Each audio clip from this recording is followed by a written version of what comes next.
pourrait aller... Allons-y avec Georges qui est en studio avec nous. Bonjour Georges Gaumont. Bonjour Caro. Comment vas-tu? Ça pourrait aller mieux, Caro. Ça pourrait aller mieux. Ça pourrait aller mieux. Bon, parle-moi oui. de ça.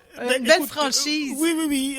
Franchement, ça pourrait aller mieux parce que, comme à notre habitude, nous fonctionnons à Chronique d'Afrique noire dans les matins éphémères à partir des séries, c'est-à-dire nous entamons une série de chroniques. On a fait une série festive sur les vacances. Voilà, sur les vacances en Afrique, évidemment. Et que nous avions pensé qu'on pouvait, n'est-ce pas, démarrer une autre série sur les indépendances des pays africains, notamment, c'est-à-dire essayer de dresser une sorte de bilan après un demi-siècle d'indépendance, l'administration coloniale étant partie depuis les années 60, et puis l'administration locale ayant pris le relais, c'est-à-dire que les autochtones, vous savez, on est mieux servi que par soi-même. Tout à fait. Alors c'est le moment là voilà. Ça fait déjà c'est un peu plus de 50 ans. C'est le moment de faire des bilans. Essayer de faire bilan, c'est peut-être trop dire, mais en fait, essayer de faire de tirer quelques points là-dessus, et qu'aujourd'hui, notamment, Caro, comme on l'a annoncé, on a annoncé sur les Facebook que nous devrions avoir Madame Claudine Mounari, qui est un personnage central de la vie politique au Congo-Brazzaville depuis les 20 dernières années, pour avoir été, n'est-ce pas, une opposante à Sassou Nguesso. Une opposante à Sassou Nguesso, et surtout aussi la directrice de cabinet de l'ancien président Pascal Lissouba, l'intermède des 5 ans de la démocratie. Madame Mounari était la chef de cabinet du président de la République. Et après un exil de quelques années, au fondement de la concorde nationale, elle est repartie au Congo-Brazzaville. Elle a servi dans le gouvernement de monsieur Denis Sassou Nguesso comme ministre du Commerce. Et puis, ma foi, la veille de l'élection présidentielle, elle s'est retirée de ses fonctions, et cela est tout à fait normal. Elle s'est constituée candidate à l'élection présidentielle du 20 mars dernier, et pas des moindres, Caroline. Et ma foi, et en plus de cela, elle est chef de son parti, le MUST.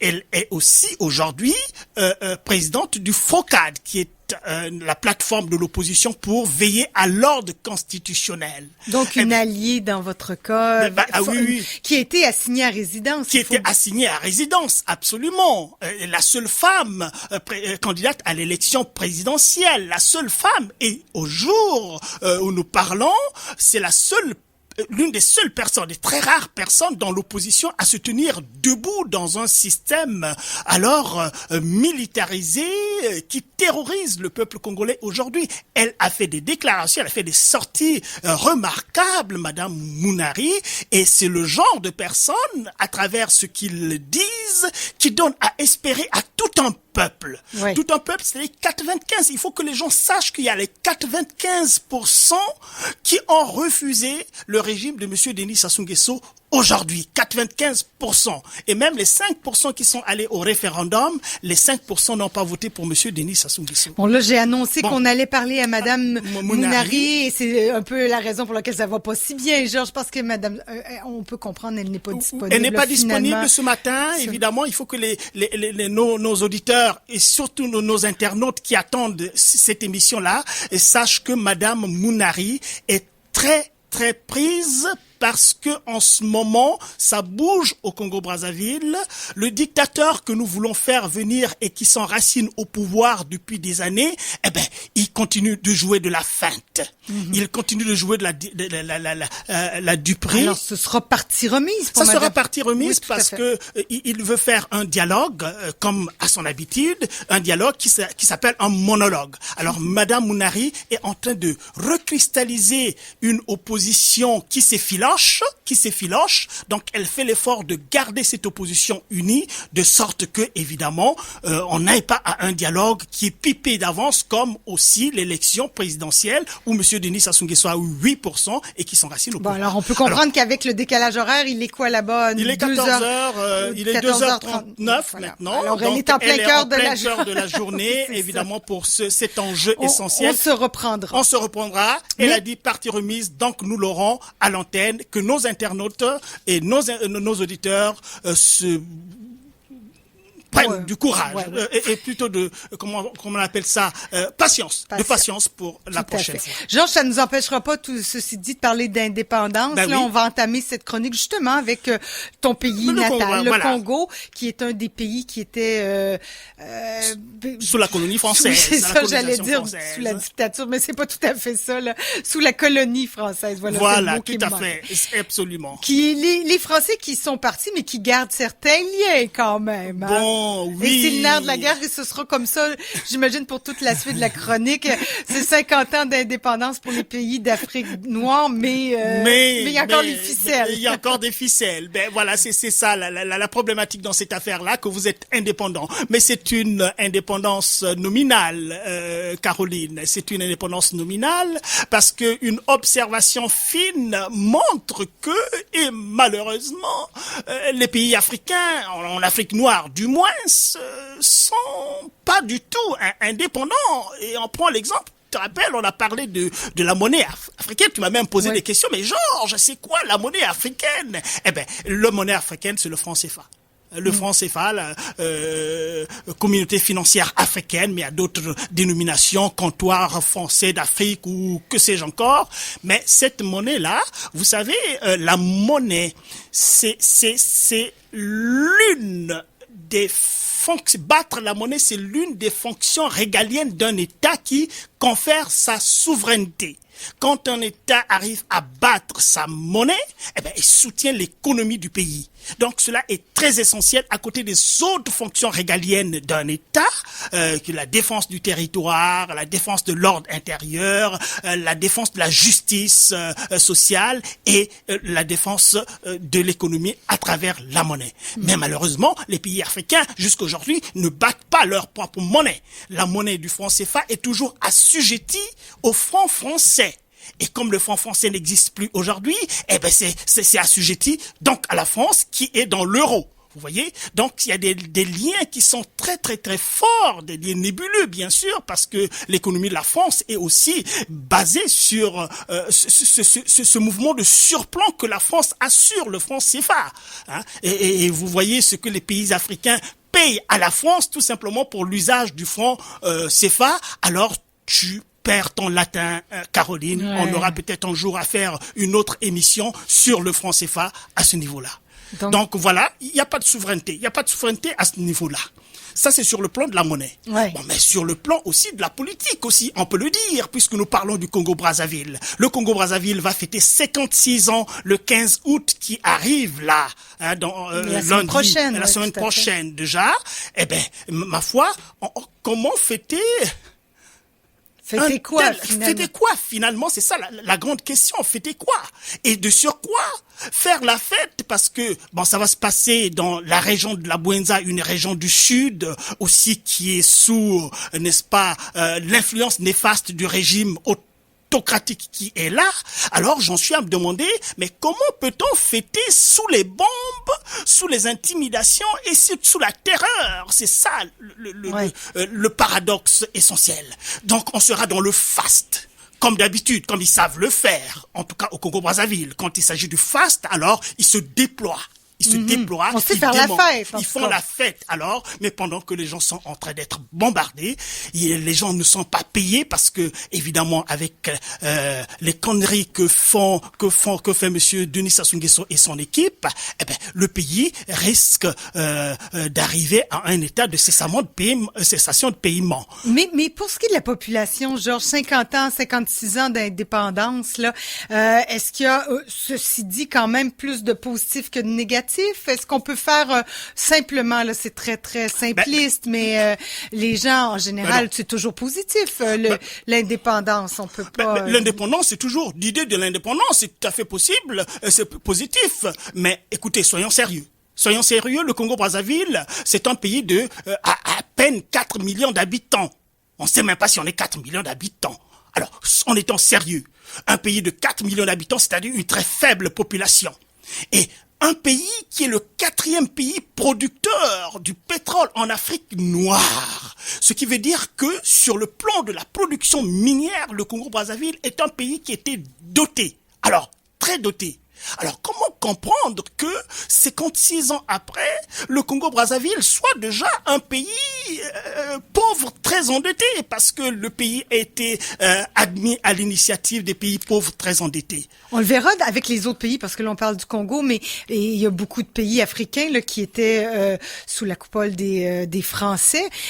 Mais qu'est-ce qui reste de cette colonisation-là? Ouais, est-ce que finalement ils ont pas, comme on le disait, il reste encore des ficelles, la monnaie. Qu'est-ce qui reste de la colonisation? Bah oui, mais ce qui reste de la parce colonisation. Que les liens politiques sont encore voilà, très grands. Écoutez, Caroline, tu as entendu parler de la France-Afrique. La France-Afrique, en un mot, on peut le dire comme ça, qui définit un peu le lien plus ou moins ténébreux avec l'ancienne puissance coloniale qui est la France, avec les pays africains. Bon, et puis aussi, on peut penser la France-Afrique. La France, en un mot, A, avec préposition, et l'Afrique. Donc c'est l'argent, la France Afrique. Donc là où la France va pomper de l'argent, oui. La France Afrique. Voilà, on peut le définir de cette manière aussi, de façon ironique. Mais revenons à ta question parce que cela est très essentiel. Alors, que peut-on dire? Il y a plusieurs pays en Afrique qui ont été colonisés par la France. Est-ce que c'est pour autant dire que tous les pays sont logés à la même enseigne? On peut pas le dire comme cela. Quand on voit les espaces géographiques en Afrique, on peut dire les grands regroupements régionaux, on peut avoir l'Afrique centrale et l'Afrique occidentale, l'Afrique de l'Ouest, la Côte d'Ivoire, le Bénin, tous ces pays d'Afrique, le Mali, tous ces pays d'Afrique de l'Ouest, et l'Afrique centrale, le Congo, les deux Congos, n'est-ce pas, le Cameroun, le Tchad et tout cela. Maintenant, quand on fait évidemment une rétrospective dans l'évolution, parce que ce qui est important, c'est l'évolution politique.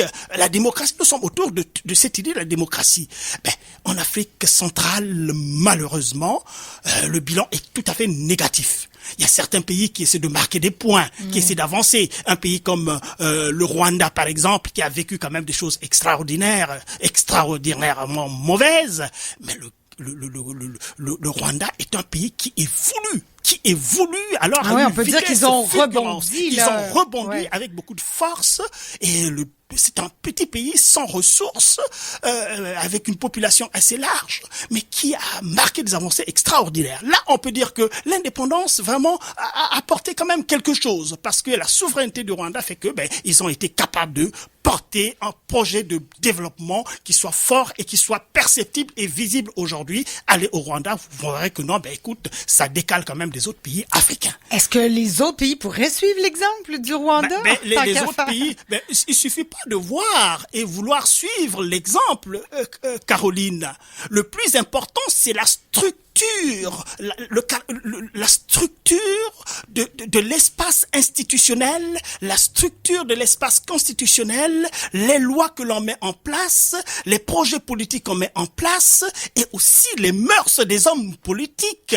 Mais c'est surtout ça qui fait la chose. Si les gens se comportent mal comme des barbares, comme des kleptocrates acharnés, comme au Congo-Brazzaville, mais rien ne peut se faire puisque au Congo-Brazzaville, l'argent circule alors à un rythme extraordinaire.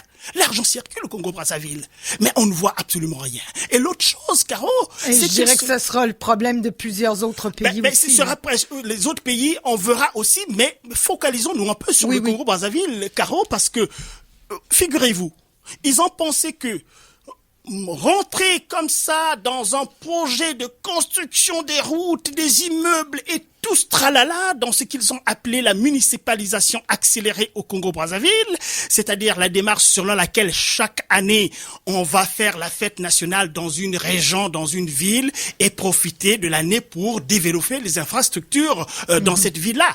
L'idée en tant que telle n'est pas mauvaise, c'est-à-dire que ça peut accélérer. Mais le problème, c'est la culture de cette démarche-là. La culture de cette démarche-là, c'est-à-dire qu'on met beaucoup d'argent dans ces infrastructures sans regarder la structure démographique du pays, de cette région-là. Attendez, vous allez construire des routes et des aéroports partout. Mais les gens n'ont pas d'automobile. Mais les gens n'ont pas d'automobile, les gens n'ont pas d'argent pour prendre les avions. Alors c'est complètement aberrant ce qu'on appelle les démarches qui sont complètement bêtifiante et qui n'apporte absolument à rien. Et la preuve, c'est que on construit des immeubles par-ci par-là et d'autres deviennent des éléphants blancs, c'est-à-dire qu'on a mis l'argent, on monte et puis on s'arrête quelque part et puis on va à une autre municipalisation accélérée, on laisse le projet complètement patatras. Vous voyez? Donc cela est très important. Le plus important, comme je le dis souvent, Caro, il faut construire aussi l'être humain. Il faut construire l'être humain. Vous allez construire des hôpitaux, beaucoup d'hôpitaux, mais vous n'avez pas de médecins. Alors, c'est complètement aberrant. Ouais, c'est des problèmes qu'on connaît ici aussi, hein, ce genre de... On met beaucoup d'argent parfois dans les structures. Oui, mais ici, c'est quand même une autre dimension. Oui, on va pas comparer parce que ça risque de donner un peu raison à ces connards qui sont là-bas pour penser que voilà, même ailleurs, c'est comme ça dans les pays développés. Est-ce que la France, a pas abandonné ses colonies? Et le Congo dans ce cas-ci? La France, elle abandonne dans certaines dimensions. Et la France sait très bien qu'elle ne peut pas abandonner complètement le Congo-Brazzaville parce que c'est la vache à lait de la France. C'est la vache à lait de la France. Les ressources que la France tire du Congo-Brazzaville sont tout à fait des ressources spéciales du Congo-Brazzaville. Donc on peut, comme ça, nominalement, par le discours, dire qu'on va se détourner de l'Afrique, mais on peut pas se détourner de l'Afrique parce que les matières premières restent en Afrique. On levait le pétrole à la France, mais la France se casse la figure tout de suite. C'est-à-dire tout de suite. Mais le pétrole, la France ne va pas le chercher au Moyen-Orient. C'est pas là-bas qu'il prend son pétrole. Il va pas le chercher dans les mers de l'Europe du Nord. C'est pas là-bas c'est le Royaume-Uni, c'est la Suède, c'est l'Union, comment on appelle, l'Union soviétique avant, oui, c'était la Russie. Ce sont les mers, c'est leur pétrole là-bas. Il y avait un peu de pétrole dans l'Aquitaine, mais il y en a plus. Parce que la France ne produit que 1% du pétrole dont il a besoin. Ce qui veut dire que le reste du pétrole dont il a besoin, c'est dans le commerce international. Et le commerce international, c'est beaucoup plus dans le golfe de Guinée. Et dans le golfe de Guinée, le pétrole qu'il tire en Angola, c'est pas le même pétrole qu'il tire au Gabon. Mais le pétrole qu'il tire au Congo-Brazzaville lui rapporte des ressources extraordinaires. Et je cite à l'occasion Loïc Le Floch-Prigent, qui était le PDG de Elf à l'époque, donc le grand patron de la compagnie pétrolière, et qui dit ouvertement qu'il y a eu des cargaisons fantômes du pétrole qui ont vogué du Congo-Brazzaville à la France. Ça veut dire quoi? Ça, c'est important, Caroline, pour qu'on le sache. Les cargaisons fantômes, c'est-à-dire qu'il y a des tankers de pétrole qui partent du Congo-Brazzaville, du sol du Congo-Brazzaville, sans être comptabilisés, n'est-ce pas, dans les cahiers comptables du Congo, mais sont comptabilisés dans les cahiers comptables de l'économie française. Alors, quand on coupe, n'est-ce pas, ces cargaisons fantômes, depuis quand ça existe? Mais certainement depuis le début des années 80. Avec qui? Avec Monsieur Denis Sassou Nguesso. Alors, si on coupe ces cargaisons fantômes, et si Monsieur Mokoko, qui voulait mettre un peu de l'éthique dans la gouvernance, vient au pouvoir, on peut comprendre un peu comment est-ce que la France a même lâché Monsieur Mokoko, qui était une personne de moralité, un général avec l'éthique rêvée au corps, et qui a gagné l'élection présidentielle avec plus de 38%, et qui est en prison aujourd'hui, en prison, et la France ne dit absolument rien pour que... Ça semble une situation, là, je veux pas être négative, mais ça semble une situation difficile, à tout le moins, là, avec la France qui a intérêt à ce qu'un dictateur reste au pouvoir. Et comment peut-on voir de la lumière au bout du tunnel? La lumière au bout du tunnel, c'est tout simplement parce qu'il faut simplement du recul et puis de la compréhension, dire qu'on peut pas continuer à évoluer, à soutenir une politique qui est basée dans le mensonge. Ce n'est pas possible. On finira toujours par se fracasser la figure. Mais à supposer que Monsieur Denis Sassou Nguesso meurt aujourd'hui de sa belle mort naturelle, alors comment est-ce que la France va faire? Et quand on dit que la France a cette attitude, c'est bien illustré par l'attitude de François Hollande que nous avons suivi ici à Sakerel, qui avait, n'est-ce pas, juré combattre la France-Afrique, aider les pays africains qui voulaient faire jeter leur dictateur au dehors. Et la France a changé par Monsieur Hollande, a changé son discours jusqu'à soutenir Monsieur Denis Sassou Nguesso aujourd'hui. Et si Monsieur Denis Sassou Nguesso se sent pousser les ailes, c'est bien parce que évidemment il a le soutien de Monsieur Hollande. Alors, est-ce que nous avons encore un petit temps peut-être une petite 30 secondes, Une Georges, petite pour 30 conclure. secondes, voilà. Ben alors, dans cet activisme-là, je vais passer cette information parce que il s'est constitué ici au Québec la Convention de la diaspora des Congolais du Canada. En cycle convention. Cette convention essaie de porter le message, de sensibiliser la communauté internationale à partir d'une diplomatie parallèle. Et ils ont accompli pas mal de choses, et cette convention est en train d'organiser le samedi 13 août 2016, en prévision donc de l'indépendance du Congo-Brazzaville, une grande conférence débat qui va se passer à l'université de Montréal, de 13h à 17h. Donc je vais profiter de cette antenne pour demander à tous les Africains, à tous les Congolais de Montréal, de Québec, d'Ottawa, de Gatineau, de participer à cette conférence débat qui n'est pas forcément un événement politique, mais qui est un événement scientifique où il y aura des professeurs d'université qui vont venir exposer pas seulement les problèmes du Congo-Brazzaville, mais aussi la démocratie dans d'autres pays, comme le Sénégal par exemple, comme le Bénin, comme le Gabon et un certain nombre de pays. Et comme on le fait aux matins éphémères avec la chronique d'Afrique noire. Absolument. Alors c'est un bon début, Georges. On va poursuivre cette série de chroniques sur l'indépendance des pays africains. OK, et on reviendra avec Madame Mounari quand même. On n'oublie pas cette affaire-là. Tout à fait. Merci, okay? Georges. Merci, Caroline. Merci.